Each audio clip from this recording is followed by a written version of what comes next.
Hello दोस्तों, नमस्कार। SM किसी चैनल में मैं आप सभी लोगों का दिल से बहुत बहुत स्वागत करता हूं। तो इस वीडियो में बेसिकली हम लोग 2 से 3 ही इंपॉर्टेंट टॉपिक को कवर करेंगे। तो चलिए स्टार्ट कर लेते हैं। सबसे पहले कि कल के दिन की बात करें, कल मतलब टुमारो की हम लोग यहाँ पे बात कर रहे हैं। ठीक है, एक नए मंथ की शुरुआत यहाँ पे होने जा रही है, मई मंथ की शुरुआत। और कल के दिन की बात करें तो यस, बाजार यहाँ पे क्लोज रहने वाला है। संडे के दिन भी मैं रेगुलरली वीडियो बनाते रहता हूँ कि हफ्ते में क्या क्या हो सकता है करके, तभी भी इस पॉइंट को मैं हमेशा कवर करवाता ही हूँ। सो ये पॉइंट को ज़रूर नोट करके रख लेना कि कल बाजार में यहाँ पे हमारे बाजार में छुट्टी यहाँ पे रहने वाली है।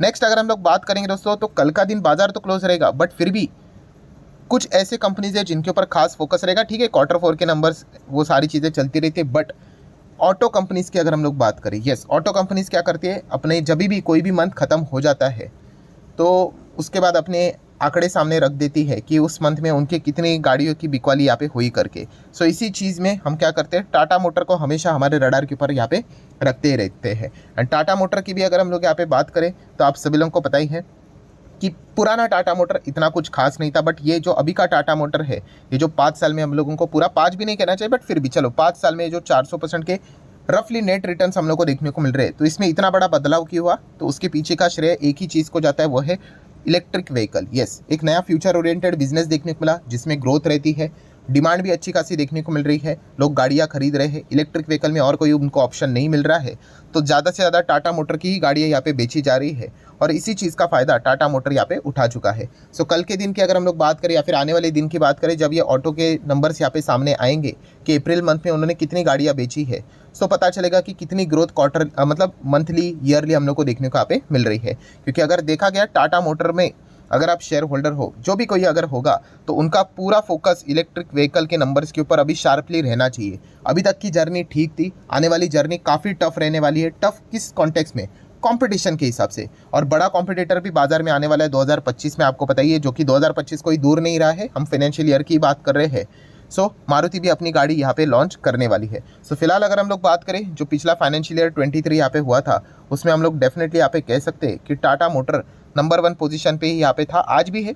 78% के आसपास का मार्केट शेयर हम लोग को इनके पास फिलहाल तो देखने को यहाँ पे मिल रहा है। सो ऑब्वियसली ये इतना ज़बरदस्त मार्केट शेयर इसीलिए क्योंकि फिलहाल तो अकेले दौड़ रहे हैं। जैसे जैसे बाकी कंपनीज कंपटीशन आएगा, टेस्ला आएगा, ठीक है, तो इनके लिए अपना नंबर 1 पोजीशन रिटेन करना काफ़ी चैलेंजिंग पार्ट यहाँ पे रहने वाला है। तो इस चीज़ के चलते क्या करना है, टाटा मोटर को आप लोगों ने हमेशा अपने रडार के ऊपर सेट करके यहाँ पे रखना है। और कल परसों अभी जो इनके हम लोग को नंबर देखने को मिलेंगे, उसके ऊपर भी फोकस रखना चाहिए कि इलेक्ट्रिक व्हीकल में ग्रोथ कितनी हुई है।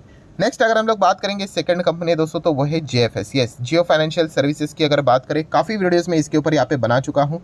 सो जेएफएस में अगर देखा गया, काफ़ी सारे खबरें भी देखने को मिले। यस्टरडे की बात करें तो यस्टरडे में भी हम लोगों ने यहाँ पे देखा था, हमारे इंडिया की बात करें तो स्टैंडर्ड चार्टर्ड के जो हम लोगों को, स्टैंडर्ड चार्टर्ड इंडिया के अगर हम लोग को हेड जो देखने को यहाँ पे मिल जाते हैं, सो उन्होंने यहाँ पे जियो फाइनेंशियल्स यहाँ पे ज्वाइन किया है। कुशल रॉय की अगर हम लोग यहाँ पे बात करें, एंड उसी के साथ साथ तो ऑलरेडी एक बहुत बड़े प्लेयर जियो फाइनेंशियल सर्विसेज के साथ जुड़ चुके थे, बट आपको पता है इस चीज़ के चलते आपको बहुत सारे अप्रूवल लेने पड़ते हैं।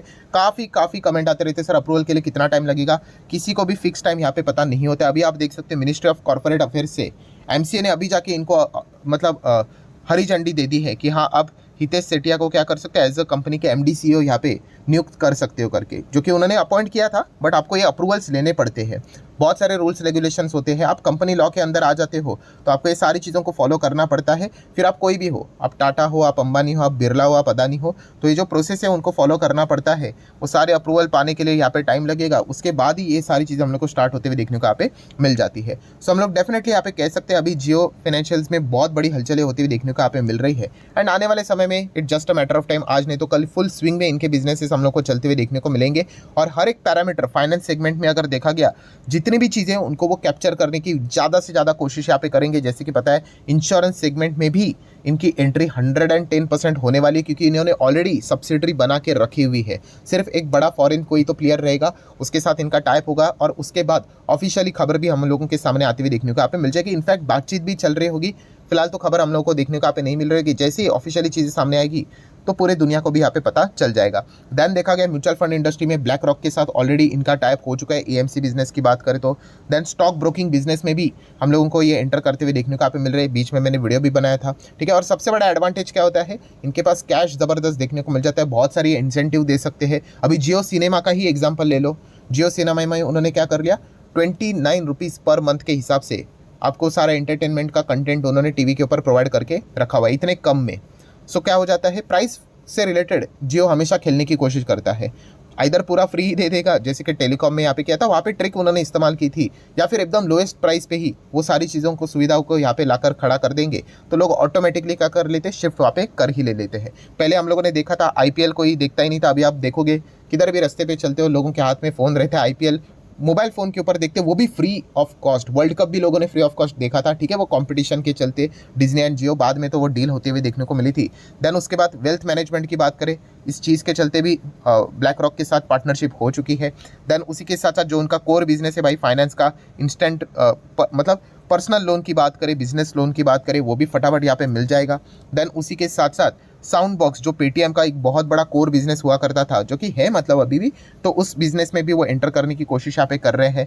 देन अगर देखा गया तो यूपीआई से रिलेटेड भी चीज़ें में एंटर करते हुए देखने को नहीं, मतलब पूरा जो फाइनेंस का जो बाजार में जितने भी यहाँ पे मतलब पाइपलाइंस देखने को मिल रहे हैं, वहाँ पे जियो एंटर करते हुए हम लोग को देखने को यहाँ पे मिल रहा है। अगर मैं सब्सिडरी का नाम दिखा दूँ, जैसे मैंने आपको बताया था, किधर तो पड़ा था, अभी वो मिलना चाहिए यहाँ पे, अभी फिलहाल तो यहाँ पे नहीं दिख रहा है, एक सेकेंड, कोई बात नहीं, जैसे टाइप यहाँ पे हो जाएगा सामने तो यहाँ पे आ ही जाएगा।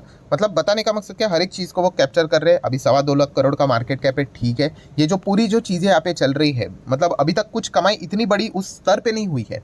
मतलब अगर आप बाकी कंपनीज देखोगे, उनका जिस हिसाब से मार्केट कैप है और उस हिसाब से कमाई नहीं हुई है, फिर भी मार्केट क्यों यहाँ पे वैल्यू दे रहा है। यस, फ्यूचर में वो चीज़ें होंगी, इसीलिए मार्केट आज के ही दिन उसको वो वैल्यू दे रहा है, ठीक है। जैसे कि पी भी हम लोग देखते थे एकदम टॉप पे देखने को मिलता था, अभी पी आप देख सकते हैं 150 के आसपास हम लोग को देखने को यहाँ पे मिल रहा है। सो मार्केट हमेशा ऐसा ही करता है, फ्यूचर में क्या होगा उस चीज़ को वो करंट लेवल पे वैल्यू करके आप लोगों को चीज़ें यहाँ पे दे देता है, तो उस हिसाब से हम लोग को देखने को यहाँ पे आना चाहिए। बाकी अगर देखा गया शेयर होल्डिंग पैटर्न क्या ही चल रहा है, 47 प्रमोटर है, 19% के आसपास, 19.5 एफआईज है, 12.5% के आसपास डीआईज है, एंड पब्लिक 20 के आसपास देखने को यहाँ पे मिल रही है। इसमें काफ़ी सारे लोग ब्लाइंडली निवेश करने की कोशिश करें, ब्लाइंडली मतलब इमोशनली होके, तो भाई इमोशनली होके अगर आप निवेश करोगे ना, तो आप शेयर मार्केट में किसी भी कंपनी में चले जाओ, आप नहीं टिक पाओगे, क्योंकि बिजनेस बोला तो भाई प्लस है माइनस भी है, ठीक है, और माइनस चीज़ों को ही मैनेज करना आना चाहिए, दैट्स इट, आप शेयर मार्केट में टिक गए।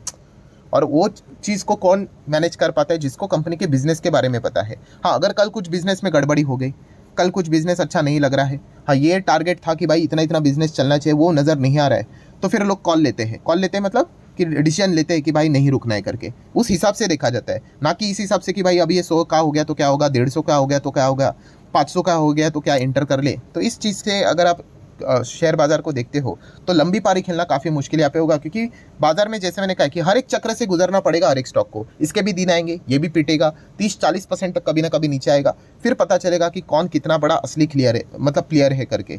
और इसके लिए क्या करना पड़ता है, यस, गिरावट के पीछे का रीज़न क्या है वो आइडेंटिफाई करना पड़ता है। अगर बहुत ही मटेरियल है तो फिर डिसीजन लेना पड़ता है कि भाई निकलो करके, अगर नॉर्मल करेक्शन है तो वो चीज़ें तो बर्दाश्त यहाँ पे करनी पड़ती है। तो शेयर मार्केट ऐसा ही चलता है, ये चीज़ें हम लोग को समझ में आनी चाहिए। आ जाते हैं देन नेक्स्ट इंपॉर्टेंट स्टॉक के ऊपर, जो कि है येस बैंक। येस बैंक से रिलेटेड देखा गया आज के दिन 3.5% यहाँ पे गिरा है। वैसे तो देखा गया येस बैंक ने इस वक्त के जो नंबर दिखाए एकदम कमाल के नंबर थे, नो डाउट। अगर येस बैंक ऐसे ही नंबर अगर दिखा देगा तो मतलब क्यों नहीं, फिर वो आगे तो डेफिनेटली यहाँ पे बढ़ सकता है। हाँ, बट प्रॉब्लम यही है कि कंसिस्टेंसी नहीं बना पाता है, कि एक आध बार अच्छे नंबर दिखाते हैं फिर बार बार एस्टिमेट तो चलिए ठीक है, बाकी चीज़ों को मिस यहाँ पे कर देता है। एनीवेज अभी येस बैंक में हम लोग को ज़्यादा फोकस इसीलिए देखने को मिल रहा है, उसके पीछे का रीज़न है Kotak equity. Yes, Kotak equity की अगर हम लोग बात करें, उन्होंने अभी भी येस बैंक को डाउन साइड ही यहाँ पे करके रखा हुआ है। तो उनका मानना ये, भाई मेरा मानना नहीं है, कोटक इक्विटी का मानना है कि ये 19 रुपये तक आएगा करके। मतलब रफली अगर हम लोग 28 रुपये के हिसाब से कल के दिन के हिसाब से कैलकुलेट कर ले तो 32% के आसपास की गिरावट वो एक्सपेक्ट कर रहे कि इतना क्रैश होगा करके, ठीक है। तो कोटक इक्विटीज़ भाई ऐसा क्यों यहाँ पे बोल रहा है, तो उनका मानना यही है कि ठीक है, उनके इस वक्त के नंबर्स तो अच्छे यहाँ पे आए हैं, बट रिकवरी जो यहाँ पे रहने वाली येस बैंक की वो काफ़ी स्लो हम लोग को होते हुए देखने को यहाँ पे मिलेगी, ऐसा कोटक इक्विटी का मानना है। इसलिए उन्होंने मेंटेन करके रखा हुआ है अपना सेल का कॉल, और उन्होंने यही कहा है कि ये 19 तक यहाँ पे आ सकता है, ये उनका टारगेट प्राइस है। प्लस कोटक इक्विटी का ये मानना है कि जो करंट प्राइस देखने को मिल रहा है, जो इतना टॉप लेवल पे, उसमें सारे जो मोस्ट पॉजिटिव आउटकम्स है वो सारे के सारे हम लोगों को यहाँ पे फैक्टर इन होते हुए देखने को मिल चुके हैं, इंक्लूड होते हुए देखने को मिल चुके हैं। सो और ऊपर भागने के लिए येस बैंक के पास कोई रीज़न नहीं रहेगा, ऐसा कोटक इक्विटी का मानना है।